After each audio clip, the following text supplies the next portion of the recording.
నమస్తే నమస్తే నమస్తే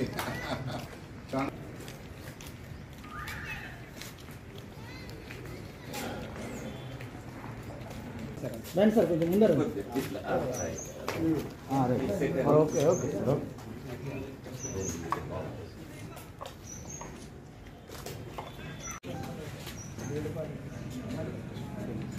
రెండు తెలుగు రాష్ట్రాలకు తెలిసినటువంటి విషయమే ఆజాద్ హేమచంద్ర పాండే ఎన్కౌంటర్కి సంబంధించినటువంటి ఒక న్యాయ పోరాటము దాదాపు 2010 నుంచి మొదలైనటువంటి న్యాయ పోరాటము. ఇందులో సుప్రీంకోర్టులో దీన్ని ఒక ఇండిపెండెంట్ ఇన్వెస్టిగేషన్కి ఇవ్వాలనేటటువంటిది బబితా పాండే నుంచి మొదలైనటువంటి ఒక ప్రయాణం. అది సిబిఐ ఫైనల్ రిపోర్ట్ ఫైల్ చేయడము మ్యాజిస్ట్రేట్ దగ్గర, మ్యాజిస్ట్రేటు ఆ ఫైనల్ రిపోర్ట్ని కన్క్లూజన్స్ని తను యాక్సెప్ట్ చేస్తూ ప్రొటెస్ట్ పిటిషన్ని డిస్మిస్ చేసినటువంటిది కూడా తెలుసు. దాని తర్వాత ఇదే రివిజనల్ కోర్టులో మ్యాజిస్ట్రేట్ ఇచ్చినటువంటి ఆర్డర్ని సెటిసైడ్ చేసి మళ్ళీ కేసులో పూర్తి ఆధారాలు ఉన్నాయి ట్రయల్ కండక్ట్ చేయడానికి అని చెప్పి మళ్ళీ దాన్ని మ్యాజిస్ట్రేట్ పంపితే హైకోర్టులో ఏదైతే పోలీస్ ఆఫీసర్స్ ఉన్నారో ఇందులో హైకోర్టులో రివిజన్ ఇస్తే రివిజన్ కోర్టు మళ్ళీ ఆ యొక్క మ్యాటర్ని మళ్ళీ జిల్లా కోర్టు పంపేయడం జరిగింది.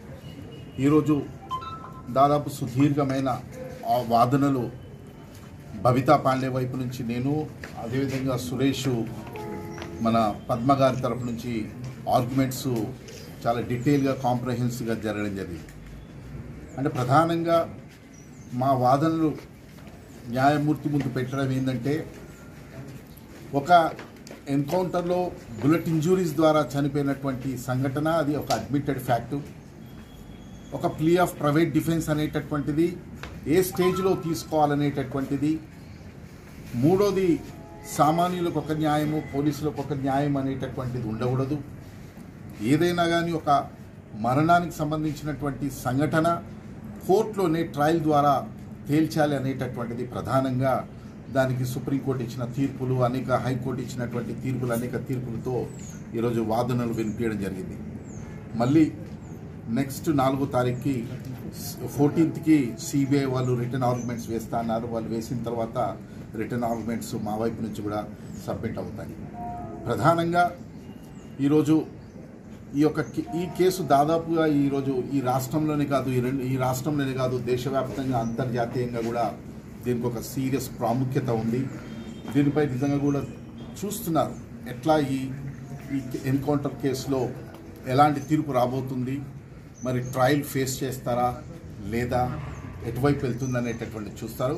ఖచ్చితంగా చట్టము, సుప్రీంకోర్టు తీర్పులు కానీ రిపోర్ట్ చూస్తే పూర్తిగా ఇది ఒక ఫిట్ కేసుగా దీన్ని ముందుకు తీసుకెళ్లాల్సినటువంటి లీగల్ ఆస్పెక్ట్స్ ఉన్నాయని చెప్పి మేము అభిప్రాయపడుతున్నాం.